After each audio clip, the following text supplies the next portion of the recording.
Well, howdy, howdy, howdy. Nearly senior citizen here. Greetings, boys, girls, and all of our non-binary friends. And remember, no matter who you are valid. Thumbs up and welcome to a brand new day. This is like the 14th time I've had to redo this one. Various silly things have happened. At one point, I astonished myself because I ended up actually licking my arm. And after that, I just looked at my arm and then looked at my tablet and I was like, why did I just lick my arm? So welcome to Thursday. Also, compositionally, your eye should be at like the 2/3 level on your screen, but as close as I am at the angle of things, if I get my eyes at the 2/3 level, the top of my head's gonna be off the top. So thumbs up. Anyway, though, I have had an interesting couple of days. Yesterday, something happened that was frustrating. I had a battery, and the battery died. And then I had this other battery. This is a dead battery. It died too. So I had no batteries. Now, the thing is, if you want what the battery is a part of to work, you need the battery and you need the other thing. But the battery needs to be functioning. Battery doesn't work, none of it works. So I had to go get a battery so that the whole thing would function. And so I went, got the battery, came back home, and the battery didn't work. So this morning, on all the things I had to do and go out walking around for, I went and traded in the battery for a new one, brought it home, and it functioned. So battery number 4 functions. I didn't have to go and trade it in for battery 5. Thumbs up for that. Past that, I have mentioned that over at the pharmacy in town, they have an actual Amazon drop-off.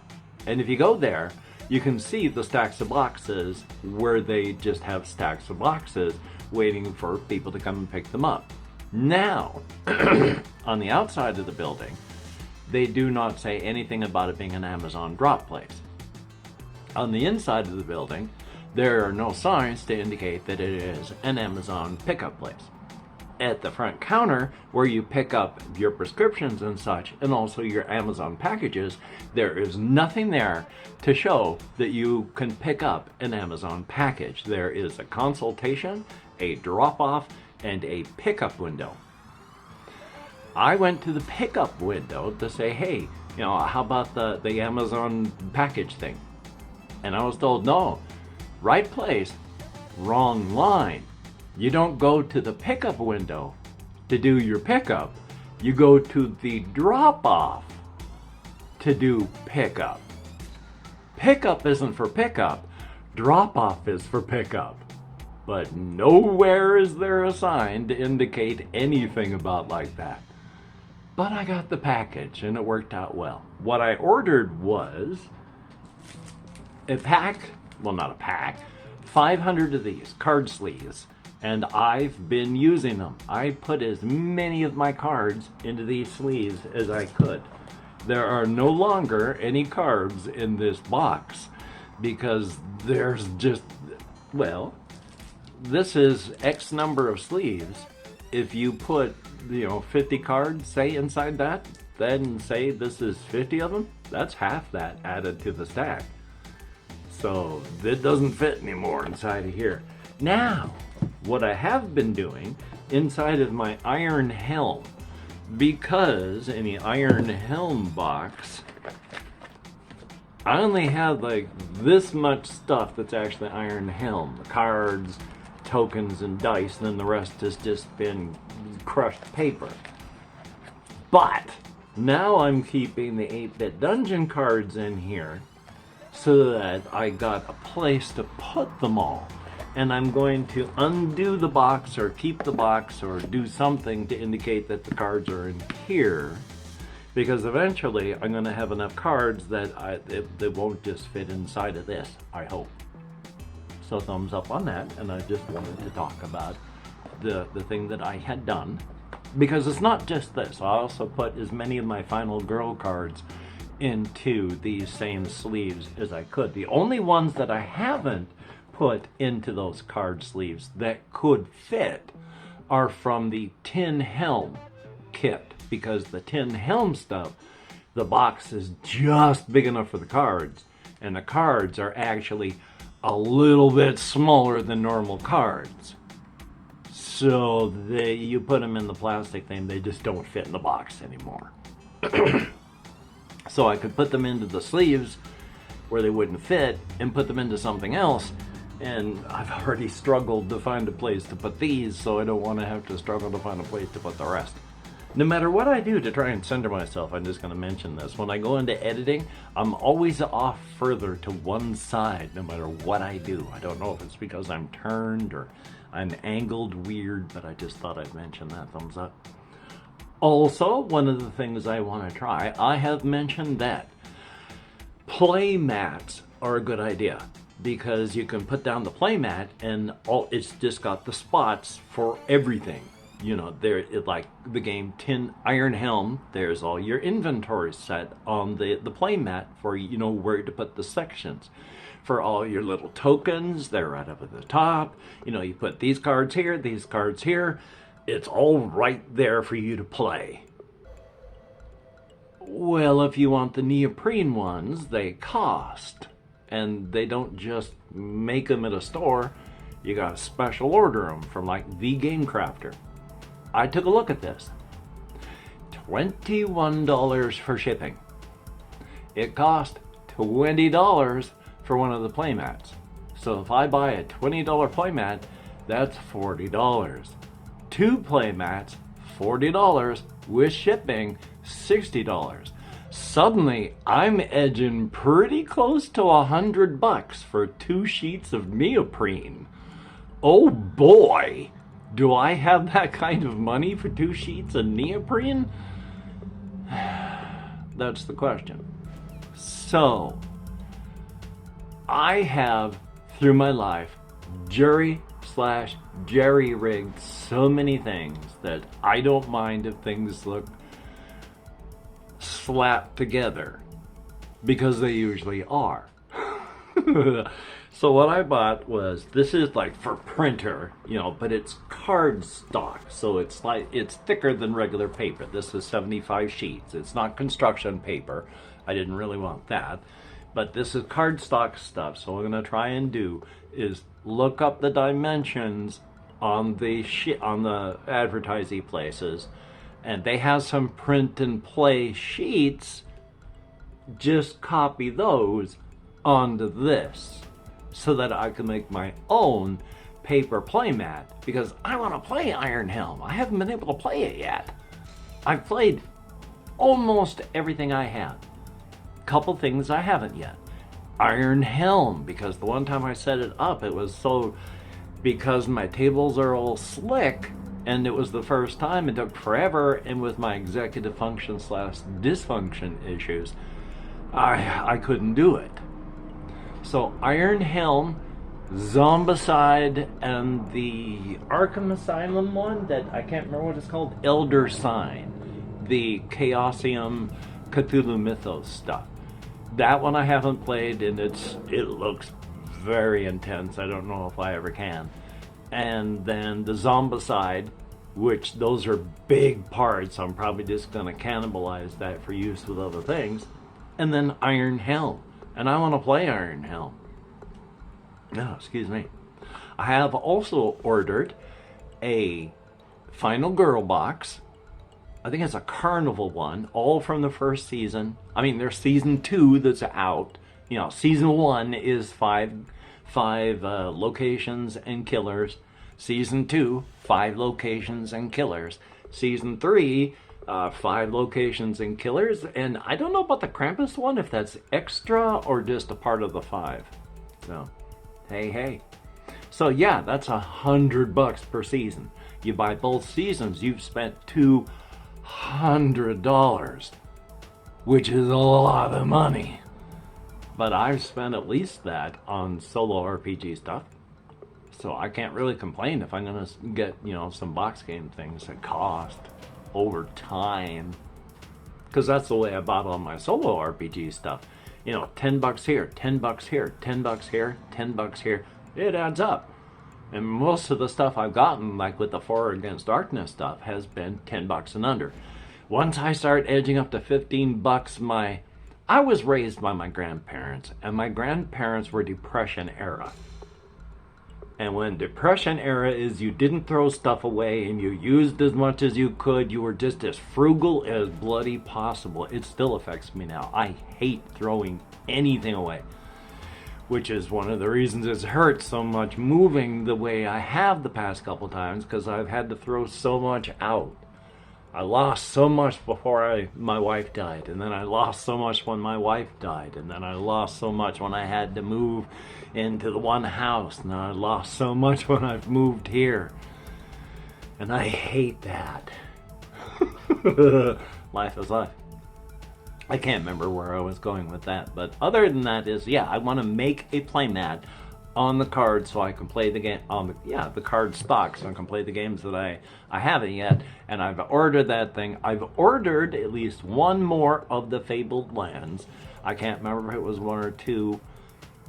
And then at least one of the Mike Lambo books. So yeah, I've got some stuff so I can try, and the only thing I need is first to set up I've got 2 tripods now. I want to try and set it up, so I got 2 of the curtain rods that I bought. Not dangle, but put the tablet on top of the curtain rods over the table, and then record the tabletop with the camera on top of the curtain rods. It should work.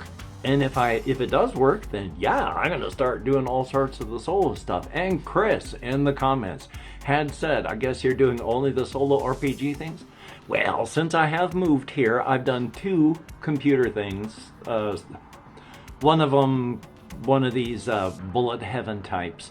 And the other one was called Greedland, and that's a Bullet Heaven too. So yeah, I really like the Bullet Heaven types. Thumbs up for that. So I'm not doing only solo RPG stuff, and I'm not just, I'm not leaving computer stuff behind. One of the big problems is the laptop only has 4 gigabytes of RAM, and so much stuff does not run well on only 4. There's a lot of stuff that just doesn't run at all. I've loaded up Minecraft and played it. It will run. I gotta pull in the view really tight. Not really tight. It's not like playing Silent Hill or anything, but it's pretty close. But it does run. So I'm hoping to get some of that done, as well as playing some of the other games that I have. And I want to do more of the solo stuff. After all, I did the leaf through on Caves and Catacombs. I want to do a Caves and Catacombs video. So hopefully if I can get the stuff dangling, I can either do it that way, or there is a person, I think, hopefully I've got, it's like Lucky Sylvie, and she's been doing all digital 4 Against Darkness right now, but she's using her phone. But there is a website called Canva where you can draw things and make things and presentations, and you can make character sheets. Or my neurodivergence, I can't figure it out. A lot of times, as much as I love technology and I love the World Wide Web, I have problems with some websites, and because of the neurodivergence, unfortunately, and Canva is one of them. It short circuits my head. I want to be able to you can make form fillable character sheets with art. And then she was doing that using her character sheets that she made on Canva as she played the game with an online dice roller. Now, I had been doing that as well to show you how it could all be played digitally. So she's not the first or the only one, and I'm not the first or the only one. It has been done before. It will be done again. But if I can get Canva in there and figure out how to do that, get the character sheets and such made on there, then yeah, I'll be doing more online. But I love the paper and pencil stuff because I grew up with paper and pencil. And let me tell you, there is something about the smell and the feel of dead trees that is just so nice. I grew up with dead trees. I like dead trees. Yes, electronics is nice. It's good. I like having the tablet.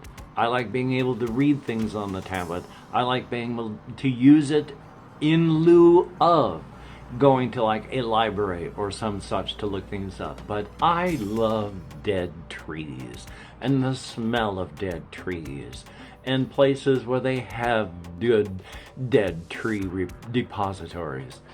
So, well, of course, and hopefully you understand that I mean books and just paper. So I like handling paper. I like the smell of it, the feel of it. Paper is nice. If you grew up with paper, you like paper. You like the things you grew up with, basically, unless it was horrific and nightmarish. I grew up with paper. I like the smell and the feel of paper. So thumbs up on that. I mean, I also grew up with landline rotary phones. I'm not too unhappy they're gone.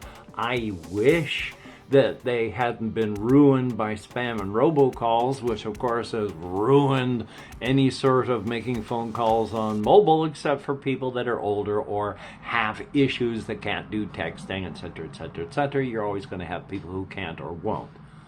I mean, I have issues with texting on small screens with my sausage fingers and my dexterity. The nerves that are being pinched off by my spinal stenosis are my arm nerves. And of my arm nerves, there are two of them that go to your arms that come down your spine. One of them is your radial, one of them is your ulnar. Your radial goes to your fingers, your ulnar go and controls mostly just your arms. I can do this, and it looks pretty nice. But when it comes to actually using the fingers, I am clumsy as all get out. I was trying to button buttons with just one hand yesterday because I had an umbrella in my hand. I could not, to save my life, button a button, through the buttonhole with my right hand. Switch the umbrella over. You know how long it took to button a button? Boop. My radial nerves are really being pinched off.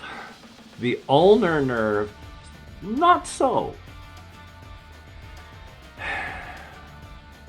So, yeah, I still need to call about that. And some other stuff. I'm hopefully not going to die of, kidney or lung cancer or something like that, because I still got pain in the, back, in my back, and some of it ain't so good, so yay. But, of course, we're all going to die, born to die. And of course, saying that, yes, I am hopefully going to be getting back to reactions here very, very soon. When I say very, very soon, I mean soon. And when I say soon, I mean when I can. Primarily, it is a depression thing right now. And the depression thing is with the weather. I mean, I've been doing a lot of walking during the daytime today and yesterday. And I was talking about this with myself because it's just bad weather outside. It's cold. It's not freezing. It's clammy because it's damp all the time. You go outside and it's not raining, but it's misting. So you walk, you get damp. And when you're damp, you get chill. And when you're just chill, but you're not freezing, you're clammy and moist. It's not fun outside. There's nothing to see. I mean, Shelton, there's not really anything to see anyway. And right now, what you can see when there's not fog is just wet and damp and moist. So it's cracker box time. It's stay inside time. Ugh. There was something else I wanted to talk about too. I've been doing a pretty good job of remembering things, but now I've forgotten what it was. Oh, God, yes. Yes, yes, yes. For those people that hate it when I talk about this, it's a bit about vor, but not about anything about vor. I've talked about how a lot of people, apparently not just me, struggle with the moral parts of the vor kink / fetish because of just about all other fetishes. Vor involves somebody dying because they have been eaten. Some people like hard vor, where it's like you've been eaten by a lion, by mouthfuls, blood, pain, screaming. That gets their blood flowing. Not mine, but there's a lot of different kinds of vor, and most of them involve death because someone gets eaten. I like soft vor, where you're alive inside of the stomach, and possibly alive when the digestion starts. But yeah, you die. And in my case, you have to be of human level intelligence or greater. If you are not human and you've been eaten, I don't care. I don't care. Not even a little bit. But if it's a person, blood starts to flow. And none of this is my choice. And of the thing, as I said, I struggle with this. Apparently a lot of people do, because on this one little thing that was in meme format, it was one person who was, it was like a me, and they were reaching out and grasping this 90% of all vor material, and that's what they were holding. And then the next panel was behind them, holding them, was the 10% moral concern. Yeah, it bugs a lot of people that our fetish involves people dying. But as I had mentioned before, way back in the 2000s, early, before the 2000s, actually I think it was like 1998, 1999, I was in a bad place with my alcoholism, and I hung out in places where blood flowed for these people and got them frisky when they thought about doing things like shooting bows and arrows. Well, you wouldn't shoot a bow, but you'd use a bow and you would fire those arrows into women's bellies. And when they had like 3 or 4 arrows in their bellies, that really did the trick for them. Oh, that got the blood flowing. Or a rope, and then the stool kicked out from underneath them. There's a lot of art about that, and yeah, that involves death. So there's a lot of very, very unsavory things out there. And unfortunately, one of them that gets my head going is vor. Yay. So, I would like to thank each and every one of you that is a Patreon patron. I can't remember how many of you there are. I keep forgetting to look. But thank you, each and every one of you. I am going to be needing this next month as much help as I can get. I'm not going to be as hosed as I was. I'm not going to be hosed like a Christmas monkey, because before, it took my entire disability to pay for my rent. That's not true anymore. I was hosed like a Christmas monkey. That is no longer true. So your donations, your patronage is helping me from being a hurtin' monkey.